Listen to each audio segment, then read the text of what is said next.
the day he must give zakah. If he has 100 cars in his showroom, he must give zakah on those 100 cars. But let's say on the 29th of Sha'ban, someone comes, buys all of them. There's no cars, right? So what does he give zakah on? Not on the cars, but on the income. On the income. Okay? So now it becomes cash. So it just went from being a business stock to now cash. Okay? We talked about the various liabilities and the bad debt and the good debt and the Another thing I wanted to mention is, well, we talked about the pension schemes and paying zakat on it. Now, today we will talk about the recipients of zakat. Before I want to talk about tamlik. Tamlik, it means the transfer of ownership. This is very, very important for all of us to understand in order for us to understand what's afterwards. Tamlik. One of the conditions of zakah is you must have milk. You must have ownership of the money, the gold, the silver. You must have ownership. It doesn't mean it's not in your hands. I'm talking about you are the owner of it. Okay? You are the owner of the asset. You are the owner of the gold. Even if your wife is wearing it. But you are the owner. Even if you've given it for a year, 2 years as a loan to someone, you are the owner of it. Okay? Likewise, tamlik, it means the transfer of that ownership.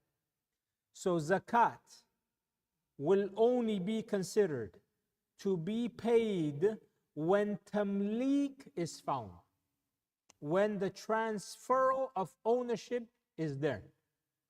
Okay? So what does that mean? Tamlik, it means the transfer of ownership from the zakat payer to one of the 8 categories of people. Is that clear, brothers? Tamlik means what? The transfer of ownership from the zakat payer to a needy person. In order for this transfer of ownership to take place, there are certain conditions that must be put in place. The person who is transferring the money must be the payer himself or his agent. Must be who? It must be the owner who is doing it. Or his agent. So now, let's say the wife is paying zakah. She's supposed to pay zakah on her gold. The husband, he felt a little bit, spiritually lifted. His zakah was 1,000, he decided to give 2,000. And then when he came to find out that his wife didn't pay, he said, oh, that extra 1,000 was also for my wife. Is this permissible? No. She must pay. Or she must delegate you to go and pay. Does that make sense? So in order for tamlik to happen, the zakat, the person who's transferring that ownership, it must be the zakat payer or his or her agent.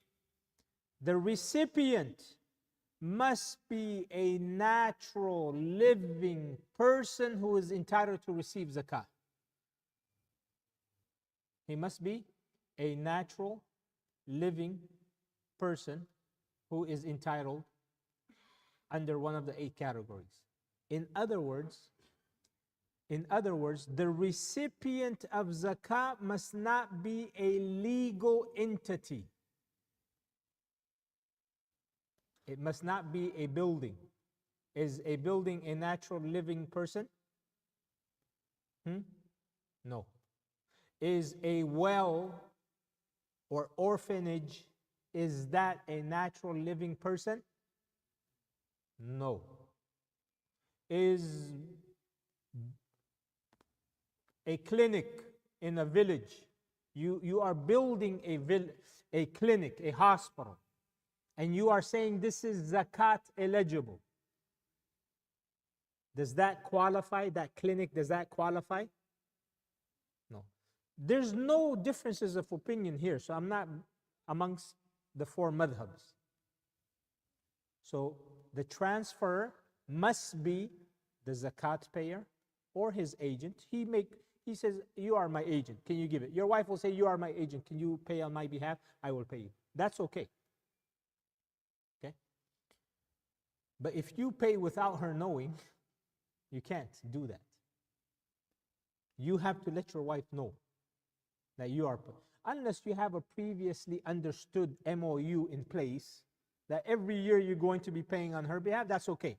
But if all of a sudden, I pay, and I say, Ahmed, I paid on your behalf. Is zakat permissible like that? No. He still has to pay. Number two, the recipient must be a living person who's entitled to receive zakat. In other words, the recipient cannot be an entity, a building, a structure, an organization. It cannot be. Does that make sense so far? Yes?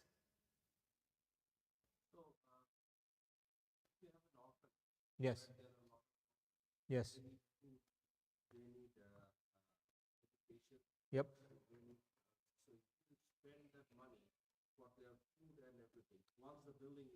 Yeah.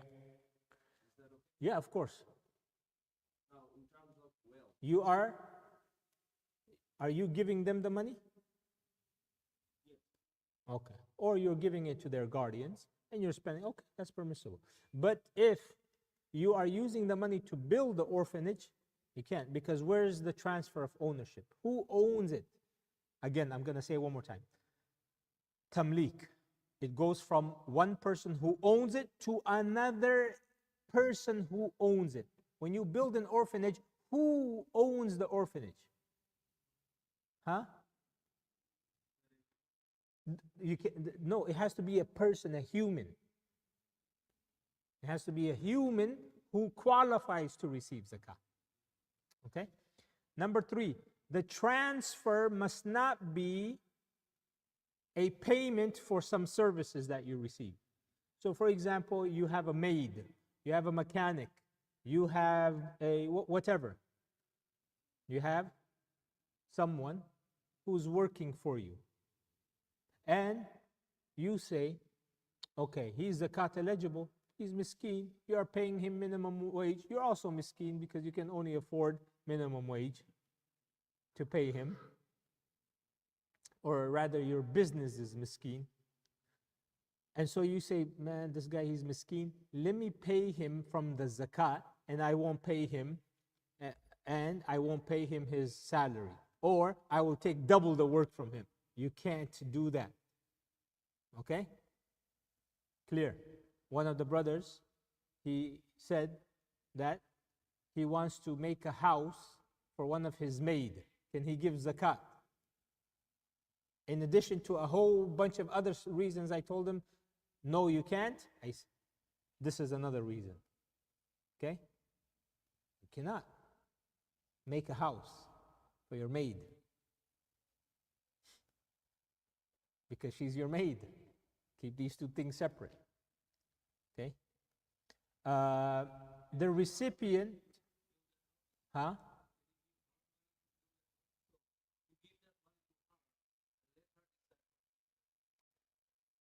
If she is qualified to receive zakat, yes.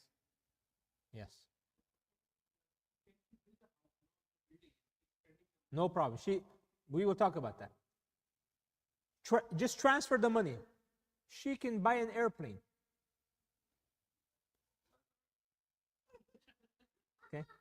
That's up to her. Okay? The recipient must acquire possession and must become the owner. Unconditional. You can't say, I am giving you this zakat money on the condition you must do 1, 2, 3. Well, even if those 1, 2, 3 is good 1, 2, 3. Even if they are Islamic conditions. Like for example, I'm giving you the zakat money on the condition you must go to school. No, you can't do that. Is going to school good? Education is good. You cannot put conditions. Why?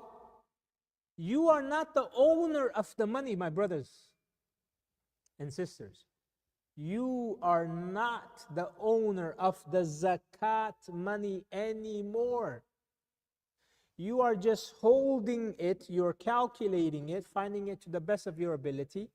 You're holding it and you're trying to look for the suitable person to give it. That money belongs to the poor. What did I mention on the first day? It is the haqq of Allah and the poor. The whole Muslim world, the poor and the needy, they have a say in that money of yours. You cannot go around, it's like your employer saying, I'm giving you this money on the condition you do this with it. Yeah, you can make other types of condition that actually is haram. So I'm giving you this, you don't gamble with it. Actually, I will be questioning you why you're giving someone zakat money if they're gonna end up gambling with it. Okay? You can make those kinds of conditions, like make sure you are careful with it, make sure you use it wisely, don't spend it in one day. That is more of an advice. Yeah? That's more of an advice. It's not a condition. Okay? Now, who are the recipients? Who are the recipients? The recipients, Allah, He mentions in chapter 9, verse 60. And this is the verse in which Allah, He talks about the 8 categories of recipients of zakat. إنما الصدقات للفقراء والمساكين والعاملين عليها والمؤلفة قلوبهم وفي الرقاب والغارمين وفي سبيل الله وابن السبيل فريضة من الله والله عليم حكيم. These 8 categories of people, I want you to pay very close attention because none of them is an entity. None of them is a legal entity or an organization. Except maybe one. It can be argued, maybe one. Everyone else is a human being that you must give it to. Okay? Number 1 is the poor and the needy. The poor and the needy. Who can tell me who is a faqir and a miskin? Who's his father? Where's your father? Huh? That's your son? Not you, brother.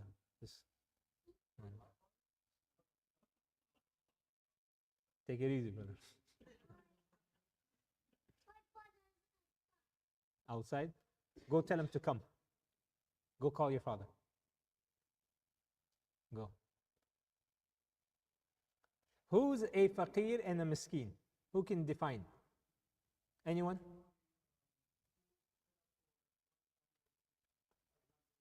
One time or 2 times, okay? Who has no affordability, okay? What else?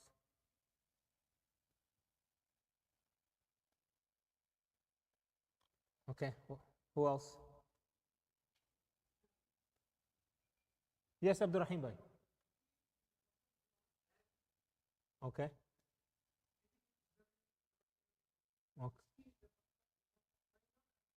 Okay. Okay, good. Okay. Who else?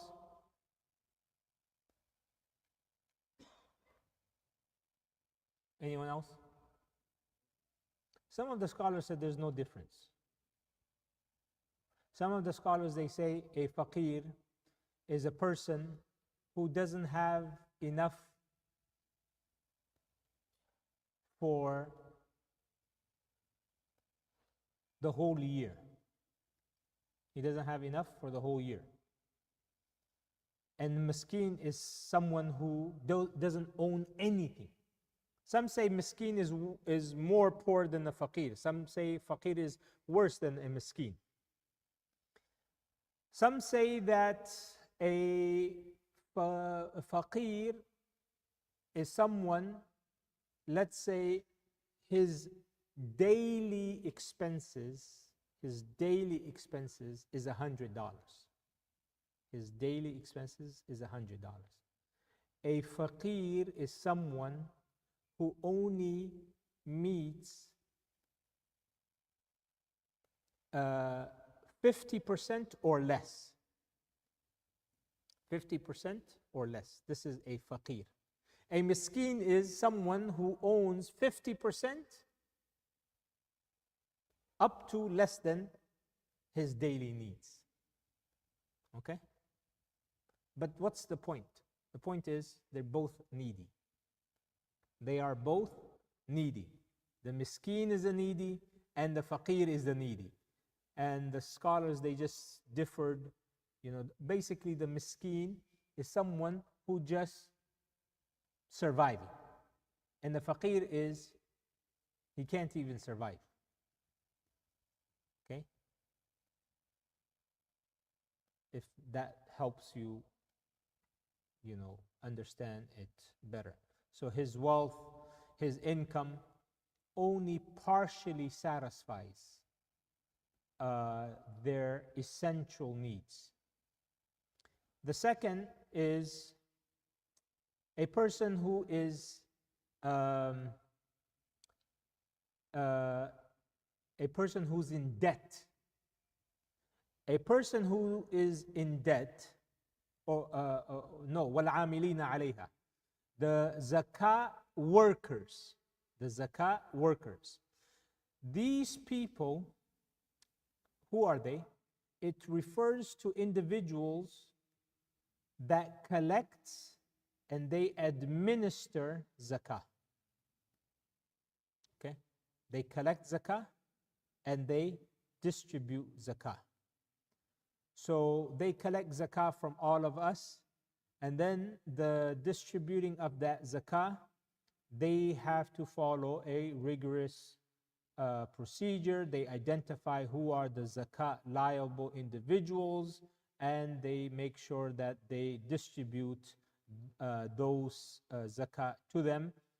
These people, you can give from the zakah to them. Why? As a form of salary.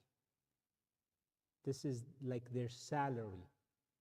You are paying them in order for them to dedicate their time so that way they can do the collection of the zakah. Especially like in Ramadan, you will find people who are traveling from one place to another place to another place. They're away from their families. They don't, this is their full-time job, and they are going to various masajid, collecting the money, making sure all the legal paperwork are in place. They deposit it, they issue receipts, then the rest of the year, they find zakat liable individuals that they can investigate and do their due diligence, and then distribute it either in terms of cash or in terms of food and staples and so on. This is a full-time job. Okay? If this is used or administered properly, these people are crucial. Unfortunately, 99% of organizations involved in this, they don't do a very good job when it comes to these things. Basically, the scholars, they said, since there's 8 people, you divide 100 by 8, it means 12.5% should go to every individual. from the 8. So these people, how much do they deserve? 12.5%.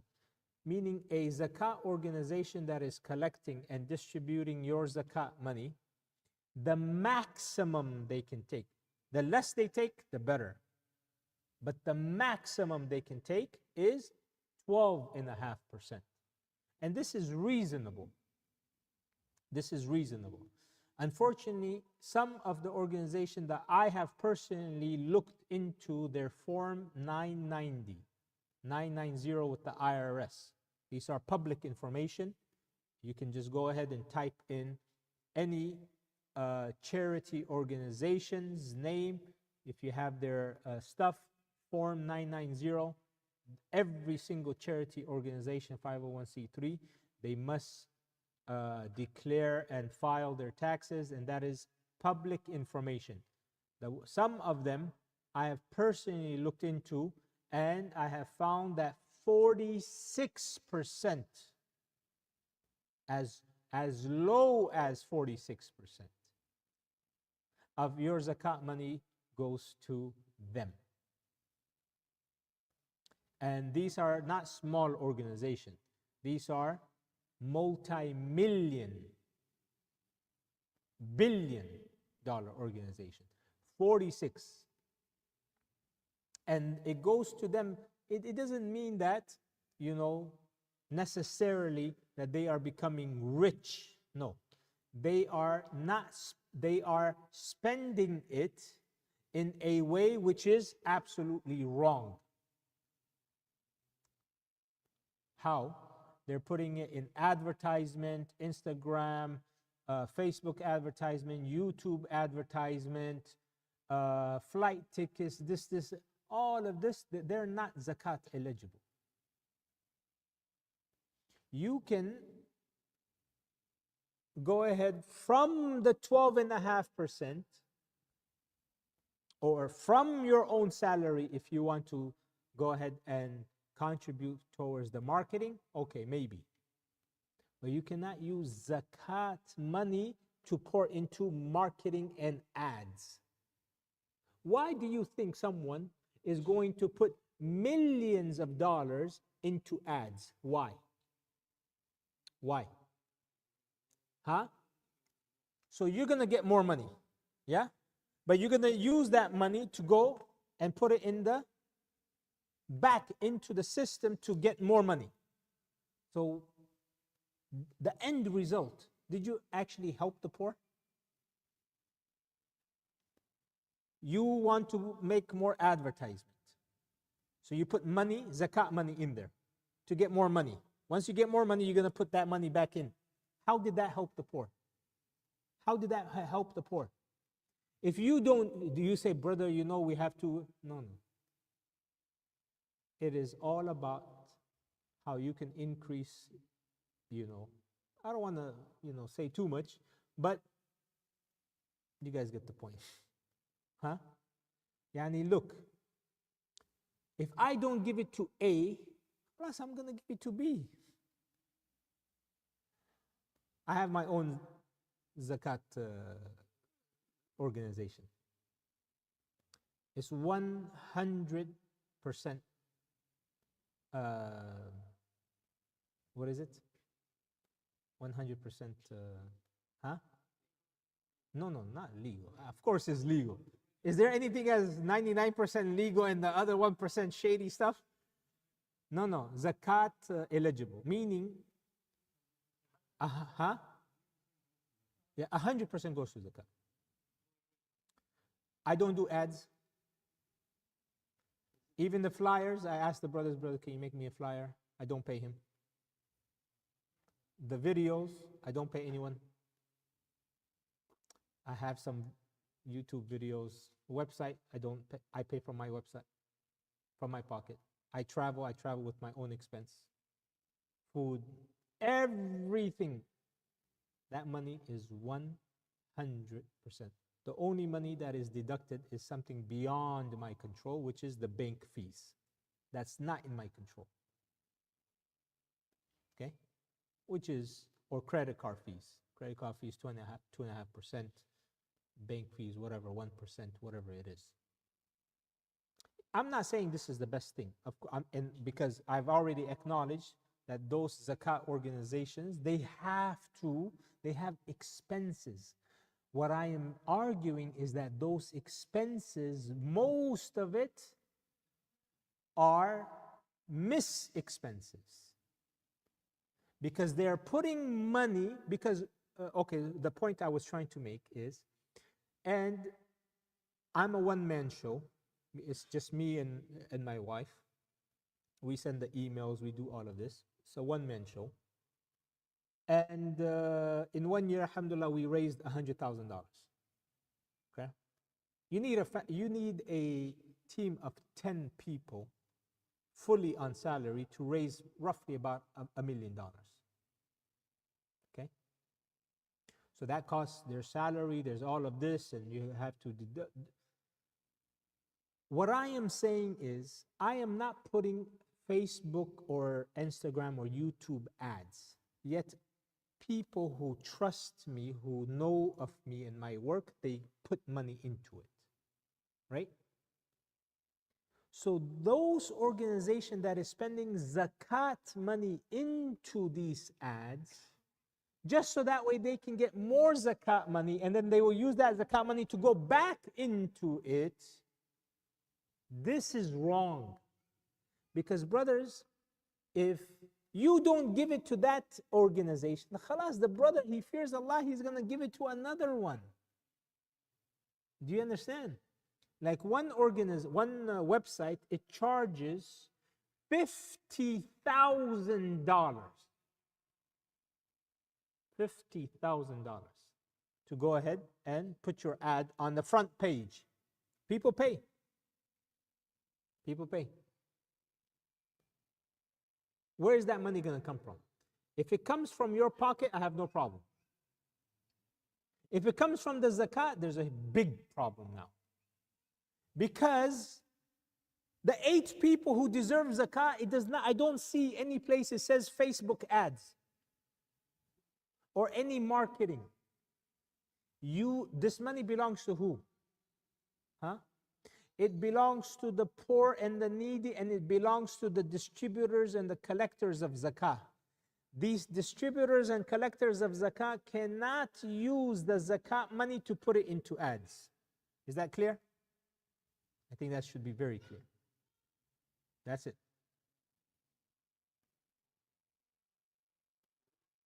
Okay? So I have personally looked at the Form 990, and I have seen on average 46%, which amounts to tens of millions of dollars of zakat money. That's why my advice to all of you, don't give it to me. You go spend it locally to people that you know. Okay? Or if you can't, you give it to a trusted organization that has religious oversight. I told the ISGH, they have, mashallah, a zakat office. As far as I know, they have a very, very robust procedure. That's what I know. I told them that I want to have, oversight of the process and the procedure and introduce it to them. So that way, with that religious authority, people will gain. And yes, the ISGH Zakat office, it takes money. It takes money for what? To hire those people, to pay them their salary, to go ahead and make sure that the month, there's people every single day and week that come demanding money for their rent, for their bills, for a car. They're demanding this, and they have no other alternative. So they have to hire a whole staff to make sure that they distribute and collect and this. So, and they don't take more than 12.5%. They don't take more, because they've consulted the scholars even before me. Okay? So meaning if you give $100, 87.5 $87.50 will go to those eligible, inshallah. Okay? Okay.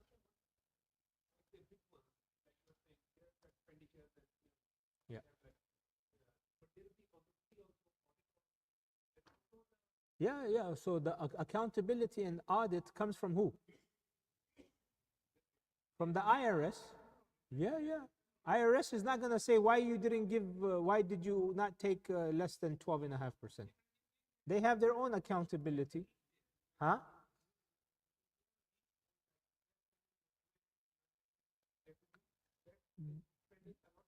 Yeah, the WHO program and the UN food program, they, when you give to them, they keep 80% and they distribute 20%. So alhamdulillah, our Islamic organization is better than the WHO and the World Food Program and these other United Nations type of schemes that people have.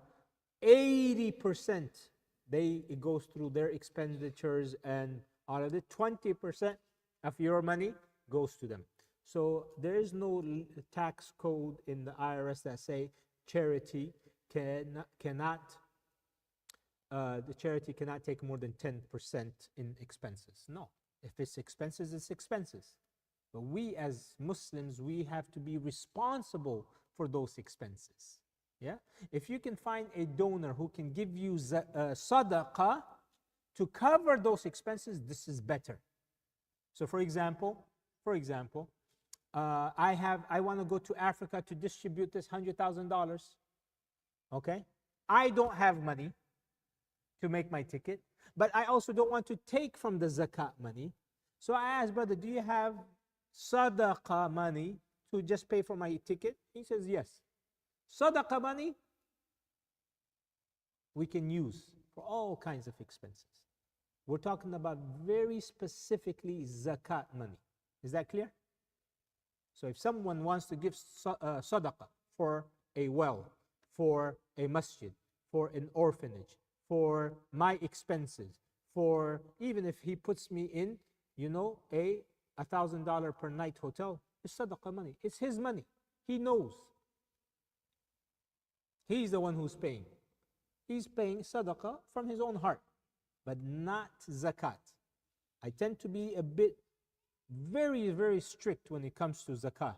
Why? There's two rights. Two rights. The rights of Allah and the rights of the poor. I cannot have, imagine all the poor people in the world come to you and they're holding you by your collar and saying, why did you misspend my money? That is a responsibility I cannot. So if I am strict, no one can blame me. Why are you so strict? But if I am loose, then on the day of judgment, my accountability is going to be very tight. So the tighter we keep it, then the better it is. Let's get through this very quickly. Then we have those whose hearts are to be reconciled. The majority of the scholars, they say this no longer applies. The fourth category are those whose hearts needs to be reconciled. What does this mean? It means that either new Muslims who come into the religion, you give it to them so that way their hearts can be more firm upon Islam. Or it also means there is a group of people, there is a tribe of people, that if you were to give them money, these people, they will be attracted towards Islam. So the Prophet ﷺ used to give it to them, and they used to accept Islam. Okay? This, after Umar radiallahu anhu, he said no more. So the majority of the scholars, they say no. In our time, in my opinion, is that here in America, we have a situation with the reverts. The reverts, for example, we need to have a fund for them because they are not in a very good financial situation.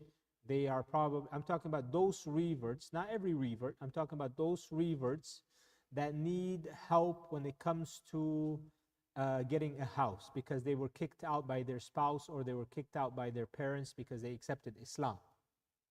I'm talking about those types of reverts, that they got kicked out because they accepted Islam and they are being enticed by their parents or spouse. If you leave Islam, we will take you back in. So what do? You try to counter that with the same type of be a Muslim, we will help you to get a house for rent and get you back on your feet. Does that make sense? In this capacity, it is more than permissible. It is actually encouraged that we must do this for our reverts brothers and sisters here, as well as globally, wherever we can. In Africa, a lot of the people are doing, like in Africa, in Tanzania, and some of these places, where they are converting a whole tribe because they give some money to the chief. The chief loves Islam and Muslims, and he's like, khalas, all of you now become Muslims too. So the whole tribe becomes Muslim. I went to a place and I did kind of something similar. Okay, it's an island. You guys cannot find it on the map. It's one of those types of islands. But that island is really in the middle of absolutely nowhere. Vanuatu. Can you guys find it? No. Okay. And subhanAllah, the person who introduced Islam was an individual by the name of Hussein Nabanga. He went for Jamaat al-Tabligh, he went to India to become a commissioned priest or minister or whatever. And then, our brothers from Jamaat al-Tabligh, they grabbed him in India. They grabbed him and say, go 4 months with us. He spent 4 months, 4 mahine, with them. He became proper Tablighi. He spent a little bit more time to learn Islam and everything. He went back, he converted his family into Islam. Then his small little village. And then more and more and more, until in a population of 200,000 people, there were, I think, 300 Muslims because of him. 1976. This person, he died 1992. Allahu Akbar. He brought Islam to them. And they built a masjid there. I went to that masjid. I also went to another island, subhanAllah, just to get to those islands. Man, it's a challenge, huge challenge. I went to some villages, man, subhanAllah, the way they are dressed, it is amazing. So I had made sure that I took some clothes and hijab and jilbabs with me. And, we were giving it to those people. They were literally living in huts. In huts. So these people, to attract there and to spend on them. So that way, because one of the ways we could encourage them to come to the masjid is how? If we made food. They come to the masjid. There's no food. Oh, actually, wait, that's every masjid. That's every masjid. Why am I? But do you understand? So I can do it 1 time, 2 times, but you can use from the zakat funds in order to do that. Yes.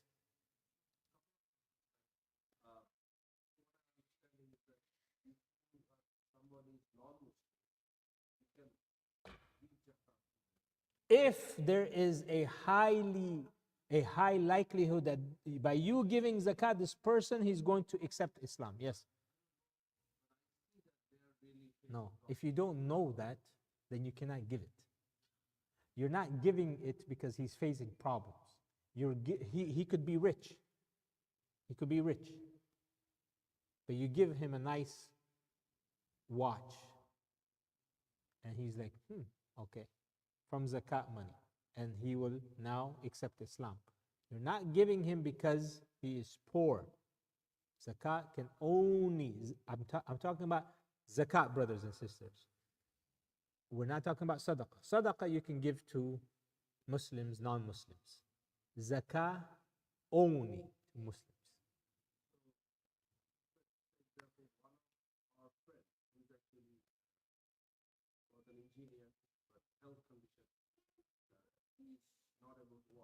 Yeah. Yes. He's Muslim? Okay. I don't know. I don't know him. That's why not. Okay. Just because someone is Muslim does not mean he is automatically eligible for zakat. He has to fall under one of these categories. So either he's poor and needy. Is he poor and needy? He doesn't have anything that will suffice him for the rest of the year? Okay. So just because someone has a heart stroke does not mean that he is zakat eligible. Do you understand, brothers? You see, I'll say it in a different way. Have you seen those videos where they say, orphans, give for the orphans, zakat eligible? Are orphans zakat eligible? Are Muslim orphans zakat eligible? Huh? Very good. If they are poor. By you being an orphan does not qualify you automatically, because orphan is not one of the 8 categories. Does that make sense? You have to be poor. Orphan is just an added thing. Because there are some orphans, they have to give zakah. Why? Because their father left them with a lot of wealth. 1 minute. 1 minute. 1 minute. So, just because he has a heart attack, just because he is out of work, does not mean he's automatically. So you have to look at him. Okay, brother, how much money do you have? He will say, I have $100,000 in the bank. Khalas, this person, he has to give zakah.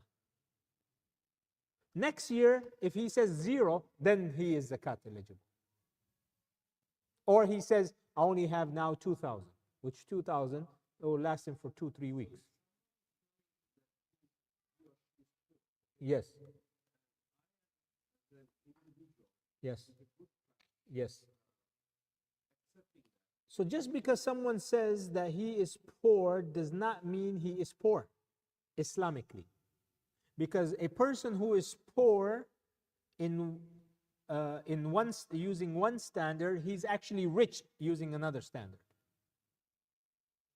So for example, a person who has jewelry, he has assets, he has a nice car, he has all of this, but he has no money in the bank. He said, I'm poor. Is this person poor? He's not poor. He's not poor. And he works a good job. It's just that at the end of the month, there's 0 remaining. Let's say he's a doctor. He's a medical doctor. And he's earning $300,000, which is easy. But this $300,000, $100,000 goes to his insurance malpractice. Another $100,000 goes to taxes. Another $100,000 is his payments for car and house and this and this and that. At the end of the month, every single month, he has 0. Is this person zakat eligible? No. But he will say he is poor. Remember last week we said one person, he's worth billions of dollars. He said he's poor. He's poor. Is he poor? No, you can't give him zakat. So brother, you have to ask the definition. What do you mean you are poor? Because I tell you, I work with orphans. I have, alhamdulillah, about 65, 66, 67 orphans. These are all my kids. Some people, they ask me, how many kids do you have? I have 65 kids. MashaAllah. How many? Oh. Conspiracy theory starts to fly around. So, what was the point I was making? So, when we ask, okay, wallahi, I have 70-year-old asking me, I'm an orphan. I said, what do you mean you're an orphan? He said, Wallah, I don't have a mom or a dad. He said, what kind of orphan do you want? But Islam, the definition of orphan in Islam is what? Huh? That, huh? The father. Father passed away. The mother can be alive. If the mother passes away, the father is alive, he's not an orphan. Do you understand? I have a 70-year-old saying, I'm an orphan, give me money. So we have nowadays everyone becoming mufti just so that way they can receive zakat money. You have to make sure that you give it to the right people. Okay? Very quickly, because he's telling me I only got 4 minutes left. Those in debt. Someone who is in debt. Meaning a person, he is living in a country, all of a sudden the economy tanks. He has invested and the whole thing crashes. His 100 car showroom, all of a sudden, no insurance. He don't believe in insurance. Someone, you know, they don't like Elon Musk. So all of his 100 cars were Tesla, and they put a fire and burnt everything. And now this person, overnight, may Allah protect us all. Or he was living in Zimbabwe, and overnight he became a trillionaire. Yeah, hyperinflation. Overnight he became a trillionaire, meaning that $1 trillion is actually worth just a few pennies. Okay? Hyperinflation. Meaning this person, he's not a gambler. This person, he's legitimately in debt. Some people, they gamble. Some people, if you give it to them, they will go buy drugs. They will go and do this. You cannot give to them. Oh, but I'm giving it to his wife. No, brothers. Can't give it to his wife. Because if you give it to his wife, who do you think is going to take it? I deal with those types of women. Yeah? You have to find another solution. Money, throwing money at these types of problems is not going to solve it. He's in debt due to external reasons, and you should give it to him. Those in the path of Allah. This, I said, maybe can be considered a legal entity, but not really. You give it to someone who is in the path of Allah, but he needs the money. Okay? So basically what this means, I'll be very blunt, it means in jihad. So you give him so he can go in jihad. And then we have wabn as-sabil, a traveler.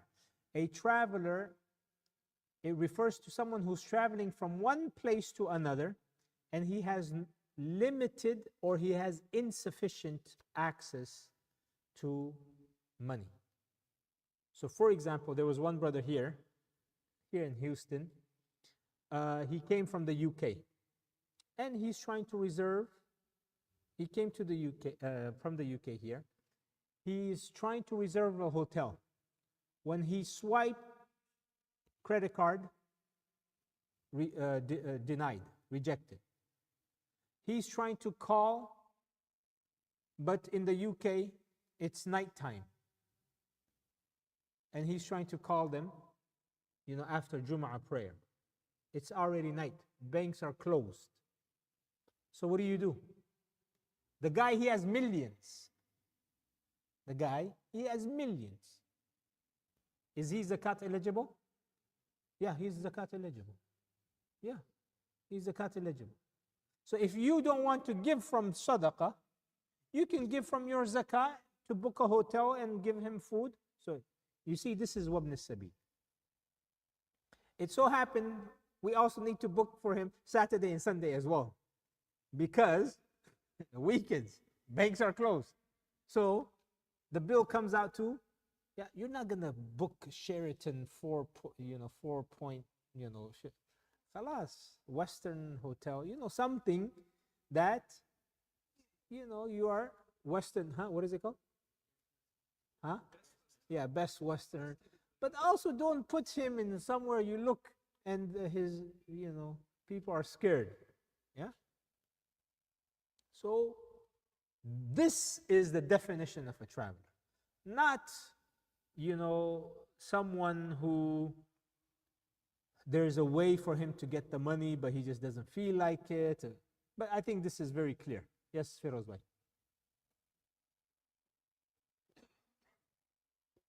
No, because Allah has already allowed him. He's zakat eligible. That's why. Okay.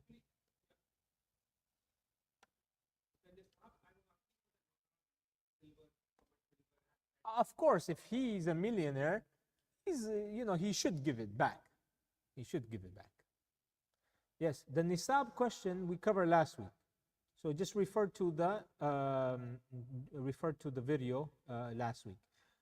Okay. Any questions? Yes.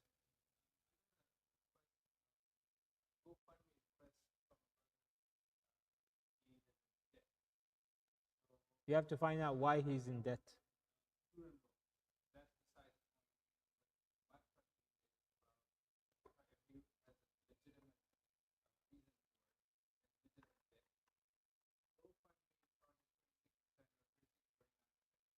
Yeah.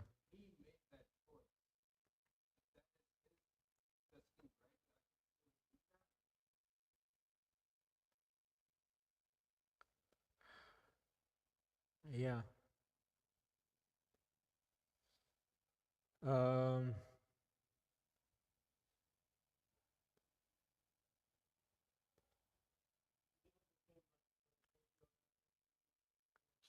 no, I'm just trying to think whether when he pays, when he pays, because they charge like 5 or 6% from him. I just don't understand. Yeah, he can do whatever he wants. Remember, you paid $100. That's it. Transfer of ownership to him. I know, he minus 20%. Yes. Yeah, you transferred your zakat to him. So now he has to pay. So now it's his money, yes? So he can do whatever he wants. I'm talking about the person in the middle who is called the amilina alayha, the zakat agent who takes from you and gives to the poor people. This person cannot use the money how he wants. He's just an intermediary. He can only use up to 12.5% for his expenses and his salary. But he cannot use it how he wants because that money belongs to the poor. Now, once you give it to the poor, any debt he has, including that 20%, that's a debt or a fee. That's his choice.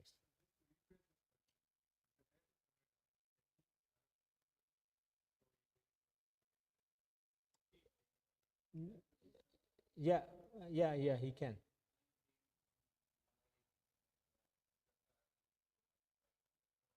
Yeah. So that's what I'm saying. He can pay 130 to cover.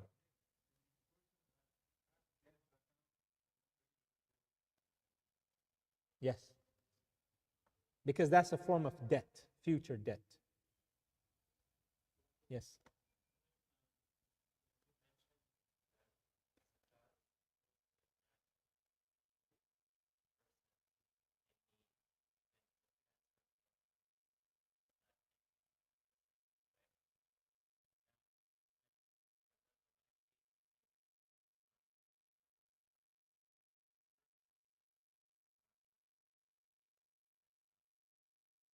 Yeah. So these zakat organization, they are not entities. You're not giving to these zakat organization to build that zakat organization. They are acting as your agent. Remember this. These zakat organization are acting as your agent, not the agent of the poor. Because the poor did not select them. You selected them. You said, please take my zakah, and you can take up to 12.5% of it, distribute it to the poor. So now they are your agent. They're going to take your money and just give it to the poor. Now, they cannot act as agents for the poor and say, look, we are going to give it to you how we want to give it to you. We will give it to you in the form of a clinic. We will give it to you in the form of eye care, surgery. We're going to give it to you in the form of medicine. No. They say, I want cash. I want cash. We're going to give it to you in the form of a house. Say, I don't want a house. I want cash. They cannot do that. Food, no problem. Food, because they're going to end up. So some of the scholars said, food, if there's a clear benefit for it, meaning, actually, if you give it to them in food, it's cheaper if you buy it in wholesale. So for me, I buy it in wholesale. When I buy a wholesale, it's like almost 50%. So their money is going a long way. So that $60 I give them every month, that actually, they would have finished it just by buying 1, 2. I give them those things because I buy it from the suppliers in wholesale. I buy 1,000, 2,000 of the 50-pound flour. And then there's still money left. I give that to them in cash. And most of the months, I just give them cash. Most of the months. Just in Ramadan, maybe twice a year, maybe 3 times I give them food, parts, these things. But what kind of food? The things that we know they're going to buy anyway. Flour, rice, oil, sugar, salt, beans, lentils, and these things. Okay? And there's a clear benefit for them. Not because my brother, he owns a wholesale distributor, and so this is haram. So what am I telling you guys? Basically, you do that which their money is going to go a long way, then you can go ahead and do it. Okay? Yes.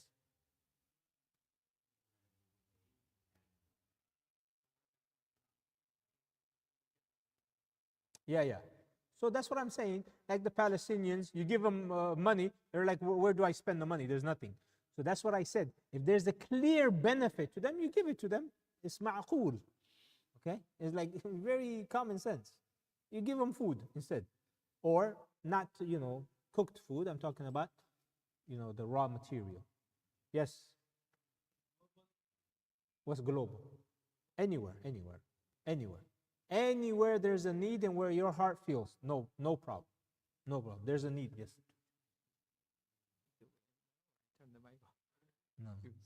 No need. Yes. I'm going to keep on speaking until he turns off the mic. Go ahead. Yes.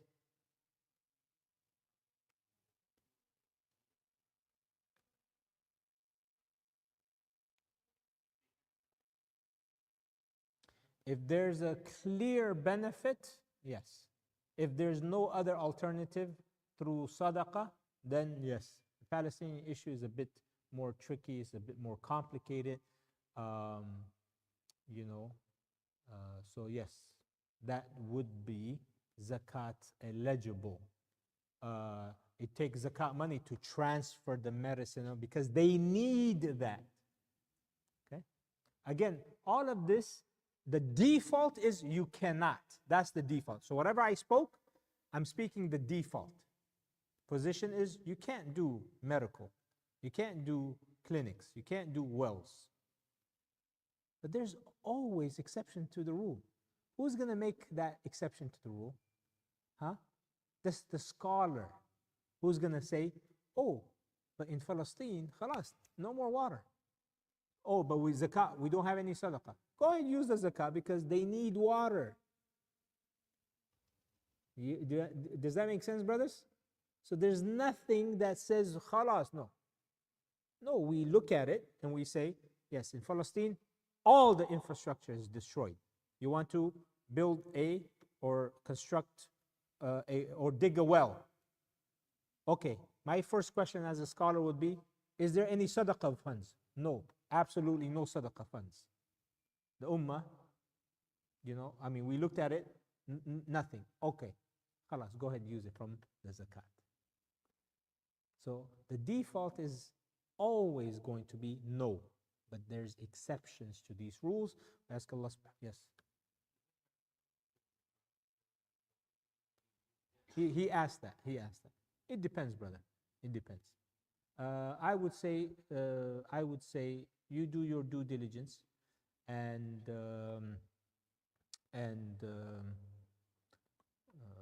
there's an argument for both. There's an argument, definitely an argument for both. Should we give it here? There's an argument for that. The scholar said you should give it locally.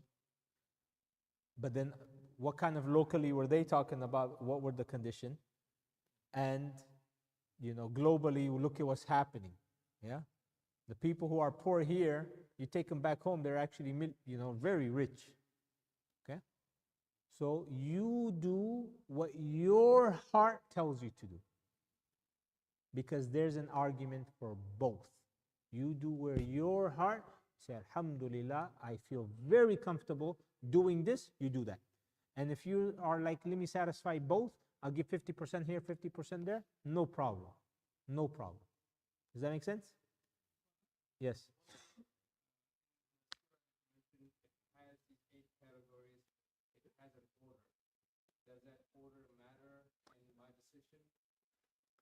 No. No. Yes.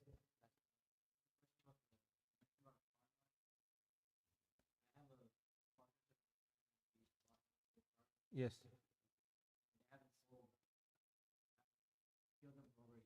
Yes. No. Every year you must pay the retail value.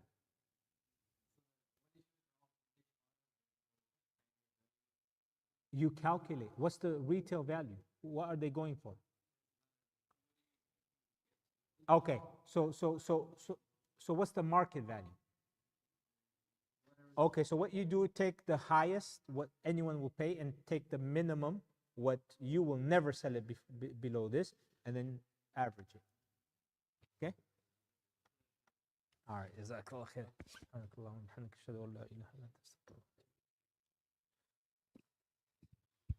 Jazakallah khair, Shaykh, for a beautiful program. Guys, don't leave yet. Inshallah, we have food outside. So we're going to serve food. Whoever wants to eat, inshallah, we're going to serve food. And then, inshallah, the sister can get started. Take me through security. I got a big line. Assalamu alaikum wa rahmatullah.